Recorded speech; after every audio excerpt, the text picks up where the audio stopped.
పరిశుద్ధుడైన మా దేవా, మీకు వందనాలు స్తోత్రాలు చెల్లిస్తూ ఉన్నాం. తిరిగి రాత్రికాల సమయంలో మరొక పర్యాయము మీ జీవవాక్యాన్ని కొద్ది నిమిషాలు మేము ధ్యానం చేసుకుంటూ ఉండగా మీ వాక్యము ద్వారా మాతో మాట్లాడి మమ్మల్ని బలపరచమని మా రక్షకుడైన యేసుక్రీస్తు దివ్యమైన నామంలో ప్రార్థన చేస్తున్నాము తండ్రి, ఆమేన్. కొద్ది నిమిషాలు దేవుని వాక్యాన్ని మనం ధ్యానం చేసుకుందాం. లూకా సువార్త 24వ అధ్యాయం. లూకా రాసిన సువార్త 24వ అధ్యాయము 13వ వచనం నుండి 15వ వచనం వరకు చదువుకుందాం. ఇదిగో ఆ దినమందే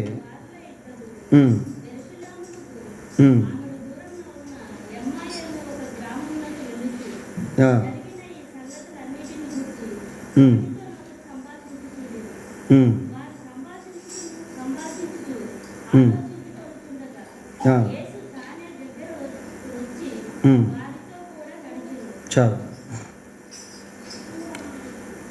లూకా సువార్త 24వ అధ్యాయంలో 13వ వచనం నుండి 15వ వచనం వరకు మనం చదువుకున్నాం. ఇక్కడ కనిపిస్తున్నటువంటి శిష్యులతో కూడా యేసుక్రీస్తు ప్రభు నడిచాడు. యేసుక్రీస్తు ప్రభుతో కూడా శిష్యులు నడిచారు. వాకింగ్ విత్ గాడ్, దేవునితో నడుచుట. దేవునితో నడిచేటువంటి అనుభవం చాలా శ్రేష్టమైంది. బైబిల్లో మనం గమనించినప్పుడు అక్కడక్కడ దేవునితో నడిచినటువంటి ప్రజలు కనిపిస్తారు.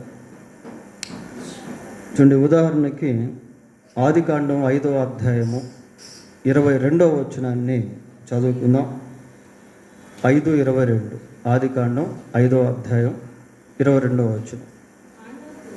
హానోకు మెతూషెలను కనిన తరువాత 300 ఏండ్లు దేవునితో నడుచుచు కుమారులను కుమార్తెలను కనెను. ఇక్కడ హనోకును గురించి మనం చదువుతున్నాం ప్రియులారా. హనోకు కూడా దేవునితో నడిచే అనుభవం అనేది ఉంది. కుటుంబ జీవితాన్ని కలిగి హనోకు దేవునితో నడుస్తూ ఉన్నాడు.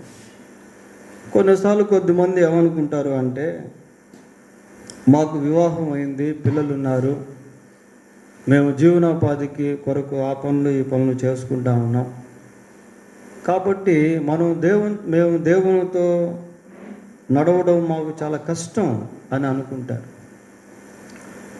దేవుని సన్నిధికి రావడం చాలా కష్టం, దేవుని వాక్యాన్ని చదువుకోవడం చాలా కష్టం అని కొద్దిమంది వాపోతారు ప్రియారు.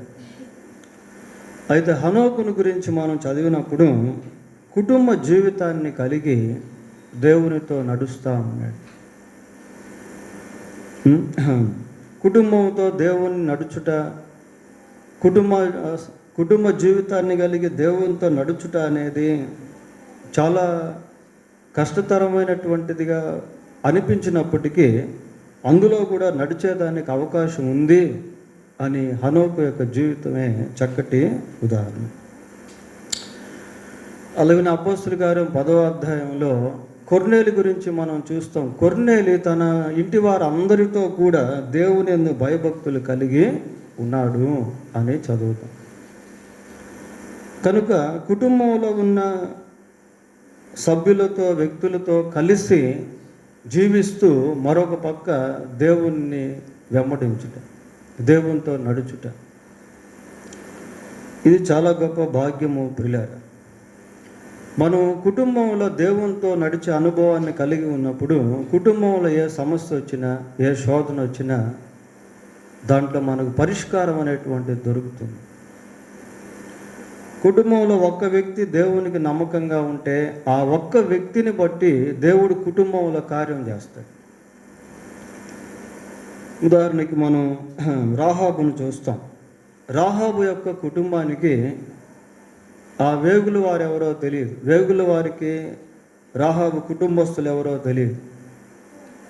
కేవలం రాహాబు మరి దేవుని యందు భయభక్తులు కలిగి ఆ వేగు చూచేటువంటి వారిని కాపాడినందున రాహాబు ఆమె యొక్క కుటుంబం అంతా కూడా ఆ యెరికోపై నాశనం వచ్చే సమయంలో తప్పించబడ్డారు. So our God is a God who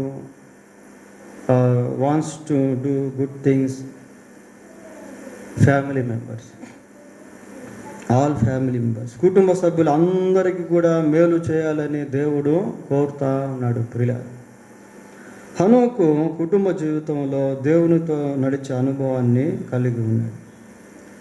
అలాగే ఆదికాండం 6వ అధ్యాయం 9వ వచనం ఒకసారి చూడండి. 6వ అధ్యాయం 9వ వచనం, ఆదికాండం 6:9. నోవాహు వంశావళి ఇదే. నోవాహు నీతిపరుడును, తన తరములో నిందారహితుడై ఉండెను. నోవాహు దేవునితో కూడా నడిచిన వాడు.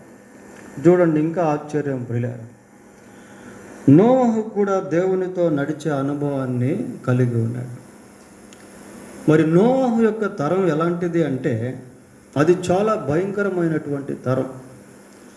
ఎక్కడ చూసినా మనుషులు విచ్చలవిడిగా జీవిస్తున్నటువంటి తరము, ఎక్కడ చూసినా మనుషులు దేవునిపై తిరుగుబాటు చేస్తున్నటువంటి సమయం, దేవుని భయం లేకుండా ఉన్నటువంటి ప్రజల మధ్య నోవాహు దేవునితో కూడా నడిచాడు. కొన్నిసార్లు మనకు ఏమనిపిస్తుంది అంటే మనం బ్రతికే సమాజంలో how can we live without compromising with others, ఇతరులతో మనం రాజీ పడకుండా ఏ విధంగా జీవించగలము? How can we live without having compromising with others. నోవాహు మరి తన తరములో ఉన్నటువంటి వారంతా కూడా దేవునికి వ్యతిరేకంగా జీవిస్తూ ఉన్నప్పటికీ దేవునితో నడిచే అనుభవాన్ని నోవాహు కలిగి ఉన్నాడు. ప్రియులారా, ఎవరి భక్తి వాళ్ళది, ఎవరి విశ్వాసం వాళ్ళది, ఎవరి ప్రార్థన వాళ్ళది. ఎవరికి వారే ఇతరులను అనుకరించకుండా, ఇతరులతో పోల్చుకోకుండా భక్తి జీవితాన్ని కట్టుకోవాలి. బైబిల్లో మనం చూస్తాం, నీ మట్టుకు నీవు దేవుని యందు భయభక్తులు కలిగి. ఒకవేళ నోవాహు తన చుట్టూ ఉన్నటువంటి వారిని చూసినట్లయితే తన భక్తి జీవితాన్ని కట్టుకోలేకపోయేవాడు, దేవునితో నడవలేకపోయేవాడు. ప్రియులారా, అయితే నోవాహు తన వైపు తాను జాగ్రత్తగా చూసుకుంటూ ఇతరులు ఎలాగున్నప్పటికీ తాను మాత్రం అలాగ ఉండకుండా మంచి భక్తి జీవితాన్ని కట్టుకున్నాడు. లోతును గురించి కూడా మనం బైబిల్లో చూస్తాం. లోతు నివసించినటువంటి ప్రదేశం ఎలాంటిది అంటే దేవుని భయం లేకుండా విచ్చలవిడిగా జీవిస్తున్నటువంటి ప్రజల మధ్య లోతు జీవించాడు. అటువంటి సమయంలో లోతు he did not follow the foot steps of ungodly people. భక్తిహీనుల యొక్క అడుగుజాడలను లోతు అనుసరించలేదు. ప్రియులారా, తన భక్తిని తాను జాగ్రత్తగా కాపాడుకుంటూ దేవుని కొరకు జీవించాడు. కాబట్టి వాకింగ్ విత్ గాడ్, దేవునితో నడుచుట అనేది చాలా ప్రాముఖ్యమైనది. ఇటు హానోకును గురించి మనం చదివినప్పుడు, నోవాహును గురించి మనం చదివినప్పుడు they walked with unseen God, అదృశ్యుడైన దేవునితో వాళ్ళు నడిచిన అనుభవాలను కలిగి ఉన్నారు. పోతే మత్తయి సువార్త 8వ అధ్యాయము, మత్తయి సువార్త 8వ అధ్యాయం 23వ వచనం చదువుదాం. ఆయన దోణి ఎక్కినప్పుడు ఆయన శిష్యులు ఆయన వెంట వెళ్ళిరి. శిష్యులకు కూడా దేవునితో నడిచే అనుభవం అనేది ఉంది. ప్రియారా, మనం 4 సువార్తలను గమనించినప్పుడు ఈ 12 మంది శిష్యులు ఏ విధంగా దేవుణ్ణి వెంబడించారో అన్న విషయాలు మనకు కనబడతాయి. ప్రభు మార్గం గుండా వెళ్తూ ఆ సుంకపు మెట్టు దగ్గర లేవి అనేటువంటి మత్తయి కూర్చొని ఉన్నాడు. అతన్ని చూచి అన్నాడు, నన్ను వెంబడించు అంటే మత్తయి వెంటనే లేచి యేసు ప్రభువును వెంబడించాడు. యేసు ప్రభువుతో కూడా నడిచిన అనుభవాన్ని మత్తయి కలిగి ఉన్నాడు. ప్రభు సముద్ర మార్గం గుండా సముద్ర ప్రాంతంలో వెళ్తూ ఉన్నాడు. అక్కడ చేపలు పట్టేటువంటి జాలర్లు ఆయనకు కనిపించారు. పేతురు, యోహాను, అంద్రేయ, యాకోబును ప్రభువు చూశాడు. చూసి వారితో మాట్లాడాడు, నన్ను వెంబడించండి, నేను మిమ్మల్ని మనుషులను బట్టే జాలర్లుగా చేస్తాను. So they have a walk with Jesus. కాబట్టి వాళ్ళు యేసుతో నడిచేటువంటి వారుగా మారారు. అయితే వీళ్ళ అనుభవం వేరు ప్రియులారా. శిష్యులు యేసుక్రీస్తు నడిచేటువంటి అనుభవం వేరు. ఎందుకు అంటే హానోకు, నోవాహు అదృశ్యుడైన దేవునితో నడిస్తే శిష్యులు దృశ్యుడైన దేవునితో నడిచారు. ప్రత్యక్షంగా కనిపించేటువంటి యేసుక్రీస్తు ప్రభువుతో కూడా నడిచారు ప్రియులారా. అది ఇంకా గొప్ప అనుభవం. వాళ్ళేమో అదృశ్యుడైన దేవునితో నడిస్తే వీళ్ళు దృశ్య రూపంలో ఉన్న దేవునితో నడిచారు. అయితే ఇందాక మనం చదువుకున్నటువంటి లూకా సువార్త 24వ అధ్యాయము 13 నుంచి 15 వచనాలు చూసినప్పుడు ఇక్కడ ఒక ఇద్దరు శిష్యులు కనిపిస్తూ ఉన్నారు. ఈ ఇద్దరు శిష్యులు 12 మంది శిష్యుల్లో ఉన్నటువంటి శిష్యులు కాదు ప్రియులారా. వీళ్ళు వేరు, వీళ్ళ పేర్లు వేరు. చూడండి, 18వ వచనం ఒకసారి చదవండి. 24వ అధ్యాయం లూకా సువార్త 18వ వచనం. వారిలో క్లెయోప అనువాడు అని చదువుతా ఉన్నాం. ఈ 12 మంది శిష్యుల్లో ఎక్కడ క్లెయోప పేరు మనకు కనబడదు. కాబట్టి ఇక్కడ కనిపిస్తున్నటువంటి శిష్యులు వేరు ప్రియులారా.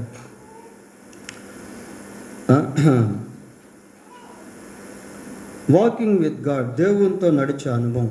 వీళ్ళ అనుభవం ఎలాంటిది అంటే హానోకు, నోవాహు అదృశ్యుడైన దేవునితో నడిచారు. 12 మంది శిష్యులు దృశ్యుడైన దేవునితో నడిచారు. అయితే ఇక్కడ నడిచేటువంటి వీళ్ళు యేసుక్రీస్తు ప్రభు ఈ సమయంలో ఎలాగున్నాడు? He is the mysterious God. ఈయన మర్మయుక్తమైన దేవుడిగా ఉన్నాడు. ఆ దేవునితో వీళ్ళు నడుస్తూ ఉన్నారు. వీళ్ళ నడక వేరు ప్రియులారా, వీళ్ళ సందర్భం వేరు. యేసు ప్రభు ఇక్కడ కనిపిస్తాడు, వెంటనే అదృశ్యుడైపోతాడు. అటువంటి దేవునితో వీళ్ళు నడుస్తూ ఉన్నారు. Today also we are walking with the same God. ఈరోజు మనం నడుస్తున్నటువంటి దేవుడు కూడా వారితో నడిచినటువంటి దేవుడే. ఇక్కడ కొంచెం వాక్యాన్ని మనం పరిశీలించి చదువుకుంటే ఈ నడక వేరు ప్రియులారా, ఈ నడక వేరు. ఈ నడక ఎలాగుందో ఒకసారి చూద్దాం. మళ్ళీ చూడండి, లూకా సువార్త 24వ అధ్యాయము 15వ వచనం చదువుదాం. వారు సంభాషించుచు యేసు తానే దగ్గరకు వచ్చి వారితో కూడా నడిచాడు. ఈ వచనం ఎలాగుంది?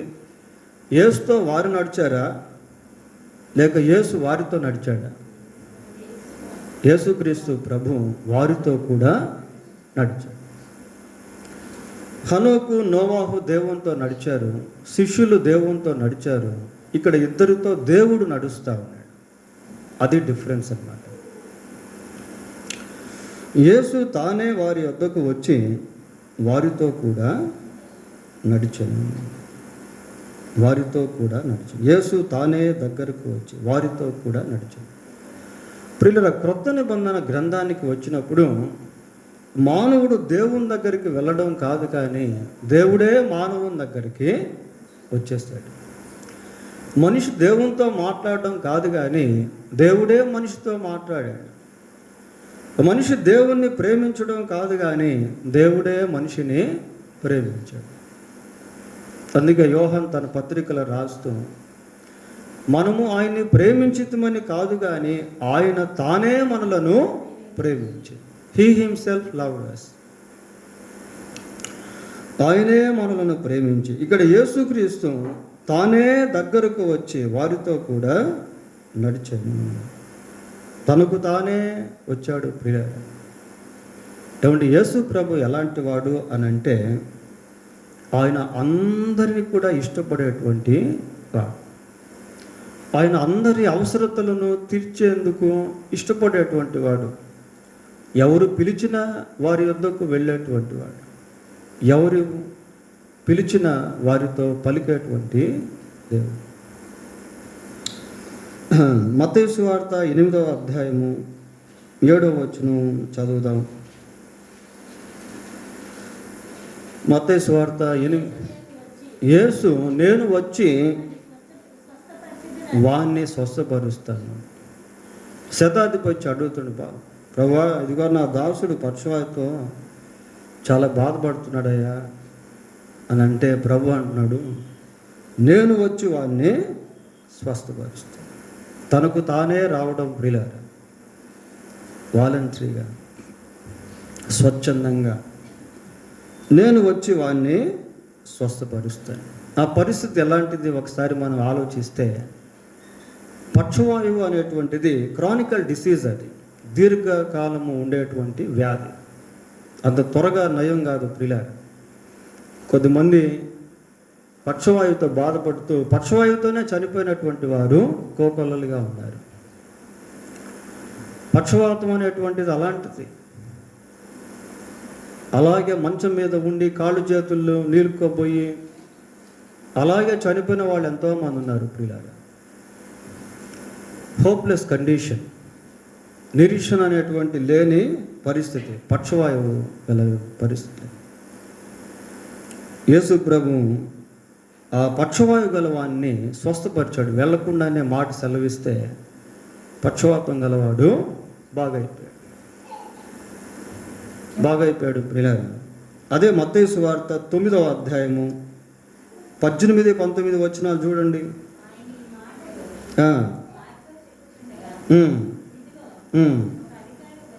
ఒక అధికారి వచ్చి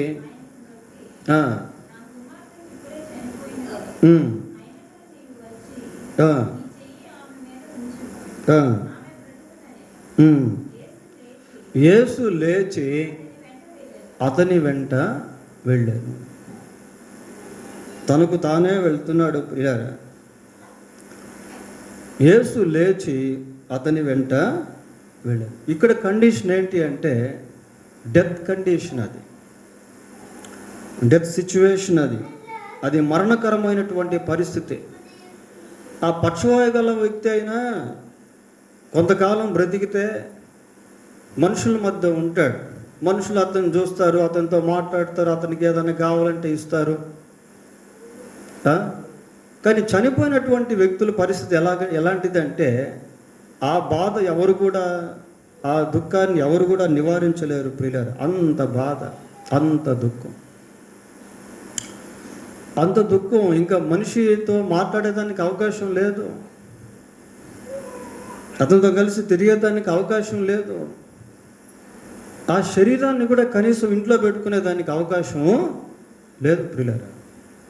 ఎంత ప్రేమించినా మన ఇంట్లో లేక మన బంధువుల్లో లేక మనకు తెలిసిన వారిలో ఎవరైనా చనిపోయారనుకోండి, we can't keep even their body, even though we love so much them.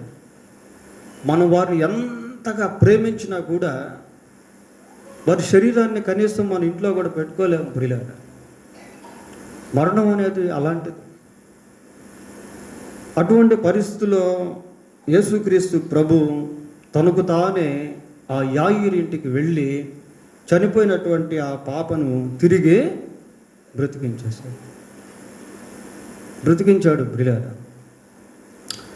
అంటే ప్రభు తనకు తానుగా చేసేటువంటి కార్యములను గురించి మనం ఇక్కడ చదువుతా ఉన్నాం. ఆ రోజు ఏ దేవుడైతే వాళ్ళకు సహాయం చేశాడో, today we also have the same God. ఈరోజు కూడా మనం అదే దేవుణ్ణి కలిగి ఉన్నాం. సరే, ఇద్దరు శిష్యులు ఎమ్మాయి మార్గంలో వెళ్తూ ఉన్నారు ప్రియులారా, నడిచెను. అయితే వారు ఆయన్ను పట్టలేకుండా వారి కన్నులు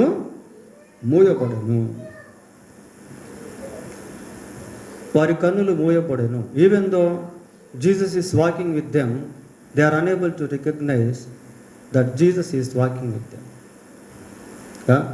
యేసు ప్రభు వారితో నడుస్తూ ఉన్నప్పటికీ వారితో నడుస్తున్నటువంటి వ్యక్తి యేసుక్రీస్తు అని వారు గుర్తింపు లేకుండా ఉన్నారు ప్రియులారా. ఈ రోజుల్లో మన పరిస్థితి కూడా అలాగే. దేవుడు మనతో మాట్లాడుతున్నవాడు దేవుడు అన్న సంగతి మనం గుర్తెరగకుండా ఉన్నాం ప్రియులారా. బైబిల్ చదివేటప్పుడు దేవుడు మనతో మాట్లాడతాడు, దేవుని సన్నిధికి వచ్చినప్పుడు దేవుడు మనతో మాట్లాడతాడు, కొన్నిసార్లు పరిస్థితుల ద్వారా దేవుడు మనతో మాట్లాడతాడు, వ్యాధుల ద్వారా దేవుడు మనతో మాట్లాడతాడు, ఆశీర్వాదాల ద్వారా దేవుడు మనతో మాట్లాడతాడు. God speaks in different dimensions. దేవుడు అనేక కోణాల్లో మనిషితో మాట్లాడతాడు. ఇక్కడ ప్రభు వారితో కలిసి నడుస్తూ ఉన్నాడు. వారి కన్నులు మూయబడ్డున్నాయి. వారితో నడిచేటువంటి వ్యక్తి యేసుక్రీస్తు అని వారికి తెలియదు. అప్పుడు ప్రభు అడుగుతున్నాడు. ఏమడుగుతున్నాడంటే, మీరు నడుచు ఒకరితో ఒకరు చెప్పుకొనుచున్న ఈ మాట ఏం చెప్పుకుంటున్నారు మీరు అంటున్నాడు. వాళ్ళేం చెప్పుకుంటున్నారు? చూడండి, 14వ వచనం చదివితే, జరిగిన ఈ సంగతులను గూర్చి ఒకరితో ఒకరు సంభాషించుచుండిది. వారు సంభాషించుచు ఆలోచించుకొనుచుండగా. వారు దేని గురించి సంభాషించుకుంటున్నారు, దేని గురించి ఆలోచిస్తున్నారు అంటే, యెరూషలేములో యేసుక్రీస్తు యొక్క మరణ పునరుద్ధానములను గురించి మాట్లాడుకుంటా ఉన్నారు. వాటిని గురించి ఆలోచిస్తూ ఉన్నారు ప్రియులారా. అదే వాళ్ళు ఇక్కడ చెప్పారు. 19వ వచనంలో ఏమంటున్నారంటే, అడిగినప్పుడు వారు నజరేయుడైన యేసును గూర్చిన సంగతులే ఆయన దేవుని ఎదుటను ప్రజలందరి ఎదుటను క్రియలోను వాక్యములోను శక్తిగల ప్రవక్త అయి ఉండను. చూడండి, వాళ్ళు యేసు ప్రభువుని గురించి ఎటువంటి గ్రహింపు కలిగి ఉన్నారు ప్రియులారా. వారి యొక్క సంభాషణలో ప్రభువు ఉన్నాడు, వారి ఆలోచనల్లో ప్రభువు ఉన్నాడు. ఎవరైతే దేవుని గురించి మాట్లాడుకుంటూ ఉంటారో, ఎవరైతే దేవుని గురించి ఆలోచిస్తూ ఉంటారో వాళ్ళ మధ్యలో దేవుడు ఉంటాడు. భార్య భర్తగా మీరు దేవుని గురించి ఆలోచిస్తూ ఉంటే మీ మధ్యలో యేసు ప్రభు ఉంటాడు. కుటుంబంలో యేసు ప్రభుని గురించి ఆలోచన చేస్తూ సంభాషిస్తూ ఉంటే వారి మధ్య యేసు ప్రభు ఉంటాడు. ఎక్కడ 2-3 నా నామం ఏకీభవిస్తారో వారి మధ్య నేను ఉంటాను. ఇప్పుడు వీరిద్దరూ ప్రభువుని గురించి ఆలోచిస్తున్నారు, ప్రభువుని గురించి మాట్లాడుకుంటున్నారు. ప్రభువు వారితో కూడా ఉన్నాడు ప్రియులారా. వాళ్ళు చెప్తున్నారు, ఏమని చెప్తున్నారంటే, నజరేయుడైన యేసుని గురించిన సంగతులే మేము మాట్లాడుకుంటా ఉన్నాం. దేవుని ఎదుటను ప్రజలందరి ఎదుటను క్రియల్లోనూ వాక్యంలోనూ శక్తిగల ప్రవక్త అయి ఉండేది. మన ప్రధాన యాజకులు అధికారులు ఆయన ఎలాగో మరణ శిక్షకు అప్పగించి సిలువ వేయించురో నీకు తెలియదు. ఇశ్రాయేలు విమోచింపబోవాడు ఈయనే అని మేము నిరీక్షించి ఉంటుమి. ఇదిగాక ఈ సంగతులు జరిగి నేటికి 3 దినములు ఆయన.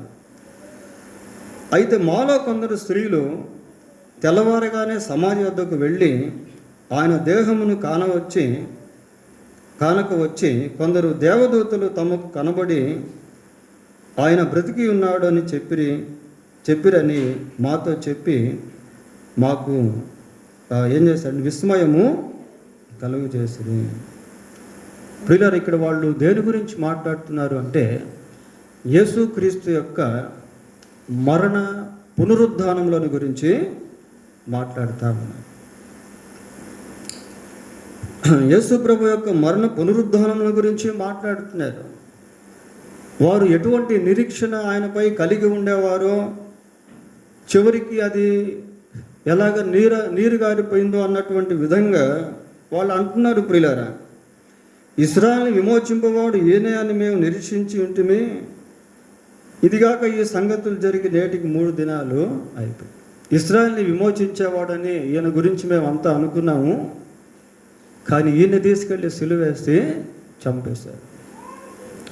అయితే ఆయన తిరిగి 3వ రోజు లేచాడని మాలో కొద్దిమంది స్త్రీలు చెప్తా ఉన్నారు. వాళ్ళకి దేవదూతలు కనిపించారని చెప్తా ఉన్నారు అని they are proclaiming about Jesus death and resurrection. ప్రియులారా, యేసుక్రీస్తు యొక్క మరణమును గురించి పునరుద్ధానమును గురించి వాళ్ళు ప్రకటన చేస్తా ఉన్నారు. యెరూషలేములో జరిగినటువంటి విషయాలను గురించి వాళ్ళు they are reminding again and again. పలుమార్లు వాళ్ళు వాటిని జ్ఞాపకం చేసుకుంటున్నారు ప్రియులారా. ఏమంటే దేవుని గురించి మనం ఎన్నిసార్లు జ్ఞాపకం చేసుకుంటామో అంతగా దేవుడు మనకు అర్థం. The more we think about God, the more we can understand. ఎంతగా మనం దేవుని గురించి ఆలోచిస్తామో అంతగా దేవుడు మనకు అర్థం అవుతాడు. ఈ రోజుల్లో we are not taking sufficient time to think about God because we have lot of things.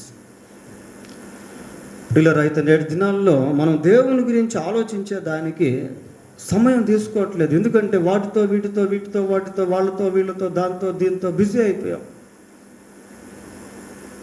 We are very busy nowadays. ఎంతో తీరిక లేనటువంటి వారంగా ఉన్నాం ప్రియులారా.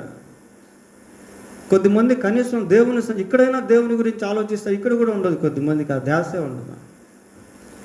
సరే ఇంటికాడ ఏదో పనులు పెట్టుకొని ఆలోచించకుండా ఉంటారేమో, ఉద్యోగాల్లో ఏదైనా పనులు పెట్టుకొని ఆలోచించకుండా ఉంటారేమో. కనీసం మందిరంలో అయినా దేవుని గురించి ఆలోచిస్తారంటే అట్లాంటిది కూడా కొద్దిమందికి అస్సలు ఉండదు ప్రియులారా. కొద్దిమందికి అసలు పర్సనల్ డివోషనే ఉండదు, పర్సనల్ బైబిల్ స్టడీ ఉండదు, పర్సనల్ ప్రేయర్ ఉండదు.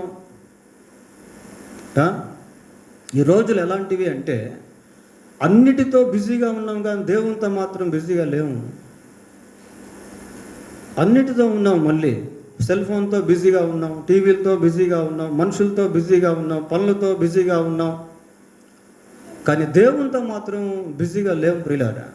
దేవునికి ఇవ్వాల్సిన సమయం కూడా ఇవ్వలేనటువంటి దౌర్భాగ్యపు స్థితిలో మనం ఈరోజు జీవిస్తాం.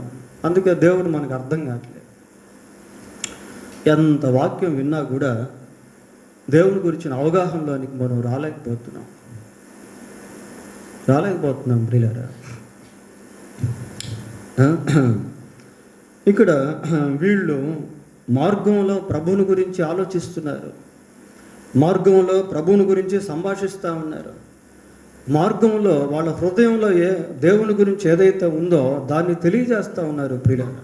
If we fill our heart with the thoughts of God, దేవుని ఆలోచనలతో మన హృదయాన్ని నింపుకుంటే మన మాటల్లో మన క్రియల్లో దేవుణ్ణి మనం చూపించేటువంటి వారంగా, దేవుని గురించి మాట్లాడేటువంటి వారంగా, దేవుని గురించి ప్రకటించేటువంటి వారంగా మనము ఉండగలుగుతాం ప్రియులారా. చూడండి, ఇటువంటి వారంటే దేవునికి చాలా ఇష్టం. ఆయన గురించి మాట్లాడుకునేటువంటి వారంటే ప్రభువుకు చాలా ఇష్టం ప్రియులారా. ప్రభువుని గురించి ఆలోచించే వారంటే ప్రభువుకు చాలా ఇష్టం. చూడండి, in course of time, step by step, gradually, క్రమక్రమంగా ఈ ప్యాసేజ్ అంతా మనం ఆలోచన చేసి ఈ వాక్య భాగాన్ని చెప్పినట్టు కనుగొనిది కానీ ఆయన చూడలేదని ఆయనతో చెప్పిరి. అందుకు ఆయన, అవివేకులారా, ప్రవక్తలు చెప్పిన పాటలన్నిటిని నమ్మని మందమతులారా, క్రీస్తు ఇలాగో శ్రమపడి తన మహిమలో ప్రవేశించుట ఆగత్యము కాదా అని వారితో చెప్పి, మోషేయు సమస్త ప్రవక్తలను మొదలుకొని లేఖనములన్నిటిలో తను గూర్చిన వచనముల భావము వారికి తెలిపాను. ఇక్కడ చూడండి, ఆయన వచనాలు చెప్పాడా లేకపోతే వచనాల్లో ఉన్న భావాన్ని చెప్పాడా? అది ఇంపార్టెంట్ పిల్లలు. మనకి బైబిల్ వచనాలు కొన్నిసార్లు తెలుసు కానీ ఆ వచనాల్లో ఉన్న భావం మనకు తెలియదు. నపుంసకుడు రథం మీద బైబిల్ చదువుతా ఉన్నాడు, యెషయా గ్రంథం, మంచి పోర్షన్ అది. ఆ పోర్షన్ అతనికి అర్థమైతే ఏమైపోతాడు? రక్షణ పొందేస్తాడు. కానీ అర్థం కావట్లేదు ప్రియులారా. వచనం చదువుతున్నాడు కానీ వచనంలో ఉన్నటువంటి భావం అర్థం కావట్లే. దేవుణ్ణి మనం అడిగి తెలుసుకోవాలి. ప్రభువా, ఇదిగో ఈ వచనానికి అర్థం ఏంటి, ఈ వాక్య భాగానికి అర్థం ఏంటి అని దేవుణ్ణి అడిగితే దేవుడు తప్పకుండా మాట్లాడతాడు. దేవుడు తప్పకుండా తెలియపరుస్తాడు. ప్రియులారా, నాకు మొరపెట్టుము, నేను నీకు ఉత్తరం ఇస్తాను, నీవు గ్రహించలేని గూఢమైన సంగతులను నీకు తెలియజేస్తాను. అడిగి తెలుసుకోవడం ప్రియులారా.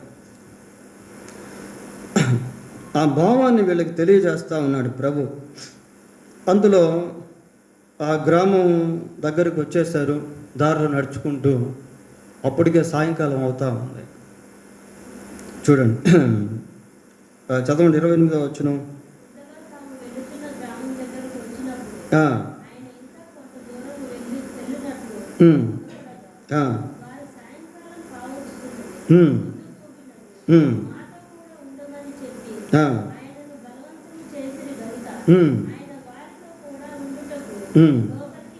చాలా ప్రియులారా, యేసుక్రీస్తు ప్రభు ఎప్పుడైతే వాళ్ళకి ప్రవక్తలు చెప్పినటువంటి మాటలు, వాటిలో ఉన్నటువంటి భావాలు తెలియజేస్తూ ఉన్నాడో, వాళ్ళలో ఒక విధమైనటువంటి నిరీక్షణ వచ్చింది. వాస్తవానికి ఆ టైంలో వాళ్ళు ఎలాగున్నారు అంటే దుఃఖంతో నింపబడి ఉన్నారు. ప్రియులారా, చూడండి 17వ వచనంలో మనం చదివితే, ఈ మాటలు ఏమని అడుగగా వారు దుఃఖముఖులై నిలిచింది. వాళ్ళ హృదయం చాలా దుఃఖంతో, బాధతో, నిరీక్షణ లేనటువంటి వారిగా ఉన్నారు. వాళ్ళ ఆశలు అరగారినట్టుగా ఉన్నాయి. అటువంటి సమయంలో ప్రభు లేఖనముల గురించి వాళ్ళతో మాట్లాడినప్పుడు వాళ్ళకి ఎంతో ఊరట కలిగింది. ప్రియులారా, మనం దేవుని సన్నిధికి వచ్చి వాక్యాన్ని వింటున్నప్పుడు, దేవుని వాక్యాన్ని మనం మన అనుదిన జీవితంలో చదువుతున్నప్పుడు, దేవుని వాక్యాన్ని ధ్యానం చేస్తూ ఉన్నప్పుడు మన హృదయంలో గొప్ప ఊరట అనేది మనం అనుభవిస్తాం. మన ఆత్మకు అది ఎంతో ఆనందాన్ని కలిగిస్తుంది, సంతృప్తిని కలిగిస్తుంది. మారు మనసు పొందినటువంటి వ్యక్తికి దేవుని వాక్యం లేకపోతే ఆత్మ క్షీణించిపోతుంది. ప్రియులారా, ఆత్మ పస్తుంటుంది. పస్తున్న వాళ్ళు ఏమవుతారు చెప్పండి? మనం ఫుడ్ తినకుండా ఉంటే ఏమైపోతాం? నీరసించిపోతాం. ఆత్మ కూడా నీరసించిపోతుంది. వీళ్ళకి ఎప్పుడైతే ఆ లేఖనాల గురించిన భావం అర్థమైందో వాళ్ళల్లో ఒక విధమైనటువంటి ఉద్యమం అనుభవిస్తూ ఉన్నారు. బతిమలాడుతున్నాడు ఆయన, అయ్యా పొద్దుగు కింద మాతో కూడా ఉండు అని బలవంతం చేశారట. ప్రియులారా, బలవంతం చేశారు అంటే ప్రెజర్ చేస్తూ ఉన్నారు, నువ్వు మాతో ఉండు.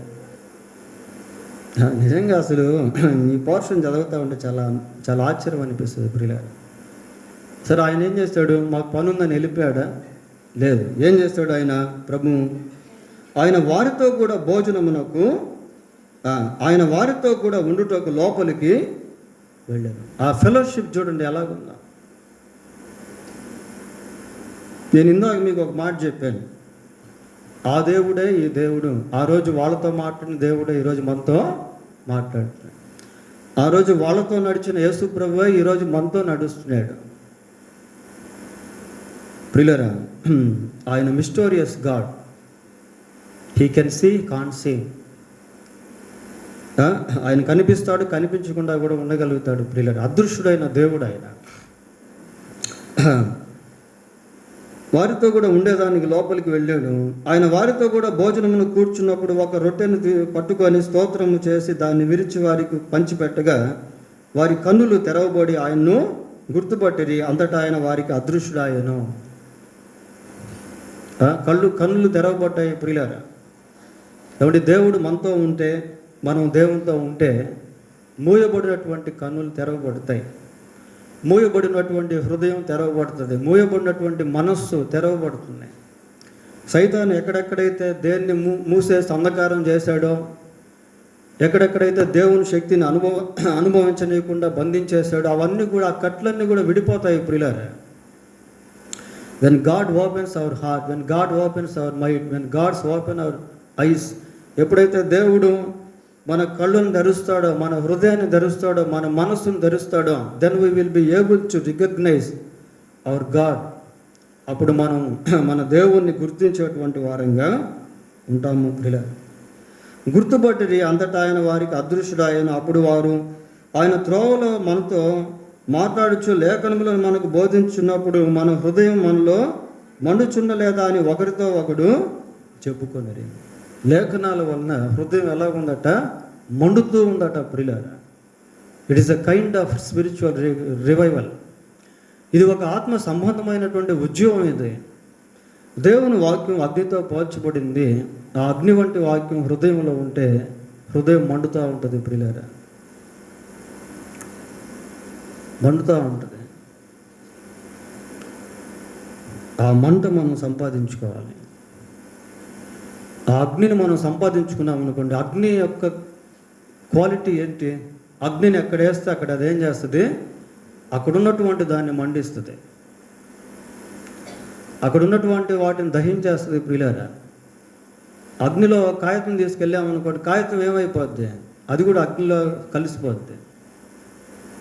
అంటే అగ్ని ఇంకొక దాన్ని అగ్నిలాగా మార్చేస్తుంది. అటువంటి షార్ప్నెస్ మనం కలిగి ఉండాలని దేవుడు కోరు. మనం ఎక్కడుంటే అక్కడ ఇతరులకు దీవెనకరంగా ఉండాలి. కొన్నిసార్లు దేవుడు మనల్ని ఇతరులకు దీవెనకరంగా ఉండేదానికి అక్కడికి తీసుకెళ్తాడు, వారితో పరిచయాలు కల్పిస్తాడు. అక్కడ మనం ఏదో ఒకటి దేవుని కోసం చేయడం ప్రియులారా. మనుచుండ లేదా ఇంకా ఏమనుకుంటున్నా చెప్పుకొని, ఆ గడిలోనే వారు లేచి యెరూషలేమునకు తిరిగి వెళ్ళగా 11 శిష్యులు వారితో కూడా ఉన్నవారును కూడి వచ్చి, ప్రభువు నిజముగా లేచి సీమోనుకు కనబడినని చెప్పుకొనుచుండేది. వారు విని త్రోవలో జరిగిన సంగతులను, ఆయన రొట్టె విరుచుట వలన తమకు ఎలాగో తెలియబడినో అది తెలియజేసరి. వాళ్ళ యొక్క ఎక్స్పీరియన్స్ని పంచుకుంటా ఉన్నారు ప్రియులారా. అనుభవాన్ని మనం ఎప్పుడు పంచుకోగలము అంటే అనుభవించిన తర్వాతే, అంతే కదా. ప్రతి వ్యక్తి అంటే దేవుణ్ణి వ్యక్తిగత జీవితంలో కలిగి ఉన్న వ్యక్తికి ప్రత్యేకమైనటువంటి అనుభవం అనేది ఉంటుంది ప్రియులారా. దాన్ని మనం సంపాదించుకోవాలి. అది ఎప్పుడు అంటే వ్యక్తిగతంగా దేవునితో మనం సహవాసాన్ని కలిగి ఉన్నప్పుడు, వ్యక్తిగతంగా దేవుని కార్యాలను మనం అనుభవించినప్పుడు ఆ వ్యక్తిగత సాక్ష్యం అనేటువంటిది మనం కలిగి ఉంటాం. వ్యక్తిగత సాక్ష్యంలో చాలా శక్తి అనేది ఉంటుంది. అంట అనేదానికి రూఢిగా చెప్పేదానికి చాలా తేడా ఉంటుంది ప్రియులారా. మనం అనుభవించినప్పుడు దాన్ని నిర్భయంగా కన్ఫామ్గా రూఢిగా చెప్పగలిగేటువంటి వారంగా ఉంటాం. దాంట్లో చాలా శక్తి ఉంటుంది. కాబట్టి వీళ్ళు ఏదైతే చూశారో, ఏదైతే విన్నారో దాన్ని అక్కడ వాళ్ళకి తెలియజేసేవారుగా ఉన్నారు. కనుక దేవునితో నడిచే అనుభవం, దేవుడు మనతో నడిచేటువంటి అనుభవం, ఈ రెండు కూడా చాలా ప్రాముఖ్యమైనది. దేవుడు తన వాక్యాన్ని దీవించునుగా. ప్రార్థన చేసుకుందాం. చిన్న ప్రార్థన చేసుకోండి. ప్రభువా, నేను మీతో, మీరు నాతో నడిచే అనుభవాన్ని దయచేయండి ప్రభువా అని అడుగుదాం. నేను మిమ్ముని గురించి ఆలోచించే వ్యక్తిగా నన్ను చేయండి. మీ యొక్క మరణ పునరుద్ధానములకు సాక్షిగా నన్ను చేయండి ప్రభువా. నా హృదయం మీ వాక్యంతో మండునట్లుగా చేయండి ప్రభువా. నన్ను అనేకులకు దీవెనకరంగా చేయండి ప్రభువా అని అడుగుదాం ప్రియులారా.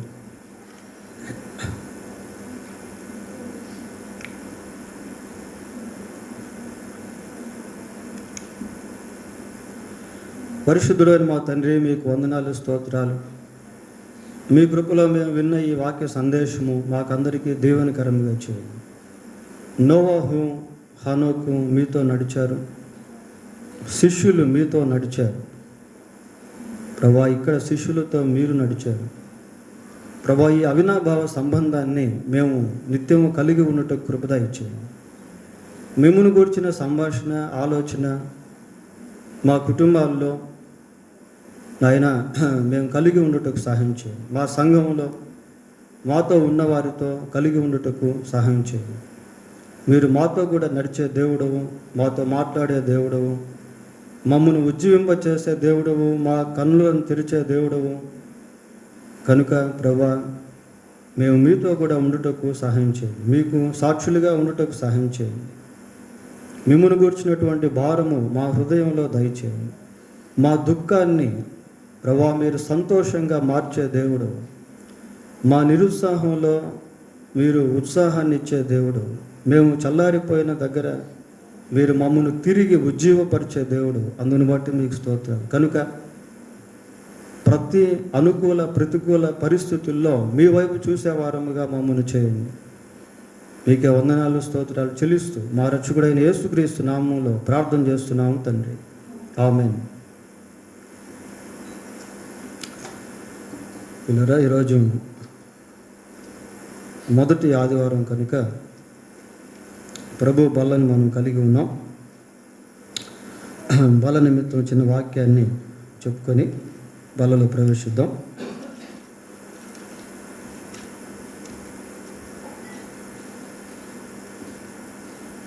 యెషయా గ్రంథం 53వ అధ్యాయం 5వ వచనం. మన అతిక్రమ క్రియలను బట్టి ఆయన గాయపరచబడెను, మన దోషములను బట్టి నలుగొట్టబడెను, మన సమాధానార్థమైన శిక్ష అతని మీద పడెను, అతడు పొందిన దెబ్బల చేత మనకు స్వస్థత కలుగుచున్నది. ఇది యేసుక్రీస్తు ప్రభు యొక్క శిలువ కార్యము క్రియ. ఇక్కడ మనకు కనిపించే ప్రభు యొక్క ఈ రొట్టె రసం ప్రభు యొక్క శరీరానికి రక్తానికి సాదృశ్యంగా ఉంది. ఆయన మన అతిక్రమ క్రియలను బట్టి గాయపరచబడ్డాడు, మన దోషాలను బట్టి నలగొట్టబడ్డాడు. ఈ గ్రహింపు కలిగి బాప్తిస్మ అనుభవాన్ని కలిగి ఉన్నవారు ప్రభు యొక్క బలలో పాల్గొనవచ్చు. ప్రార్థన చేసుకుందాం.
ప్రార్థన చేసుకుందాం. పరిశుద్ధుడైన మా తండ్రి, మీకు వందనాలు స్తోత్రాలు. మీ శరీరానికి రక్తానికి సాదృశ్యముగా ఉన్న ఈ రొట్టెను బట్టి రసమును బట్టి మీకు కృతజ్ఞతాస్తుతులు చెల్లిస్తూ ఉన్నాం. ఇందులో పాలు పంపులు పొందుతున్న మా ప్రియులను బలపరిచి మీ వరకు సజీవ సాక్షులుగా అనేకులకు దీవెనకరముగా జీవింప చేయమని మా రక్షణకర్త అయిన యేసుక్రీస్తు దివ్యమైన నామములో ప్రార్థన చేస్తున్నాము తండ్రి. ఆమేన్. ప్రియులారా, మరి బలలో పాల్గొనేటువంటి వారు దయచేసి ముందుకు రావాల్సిందిగా మనవి చేస్తూ ఉన్నాం.